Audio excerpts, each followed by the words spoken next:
আরে ভাই আসছি, আমি আসছি। আ! আরে এটা আবার কি পরে আছে? আরে এটা তো ক্রিসের চশমা মনে হচ্ছে। এক কাজ করি, ক্রিসের মতো আমার চোখে পড়ে নেই। আরে আমি তো ক্রিস হয়ে গেছি। ইয়া, ইয়া। এখন আমার শরীরে অনেক শক্তি।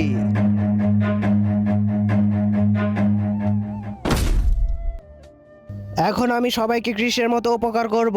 ক্রিস বাঁচাও! আরে কে যেন বিপদে পড়েছে, তাড়াতাড়ি যাই আমি।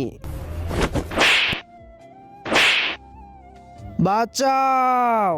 এই জঙ্গলের মধ্যে তোকে কেউ বাঁচাতে আসবে না। বন্ধুরা, তারপর এমন কিছু হলো যা দেখলে তো তুমিও হাসবে। তো চলো সেটি দেখার আগে তোমাদেরকে একটি ম্যাজিক শিখিয়ে দেই। প্রথমে ভিডিওতে লাইক করবে, তারপর চ্যানেলটিকে সাবস্ক্রাইব করবে, তারপর ইউজ দিস সাউন্ডে ক্লিক করো আর দেখো ম্যাজিক। তো দেরি না করে তুমিও করে ফেলো। হিয়া! আমি থাকতে তুই কাউকে মারতে পারবি না।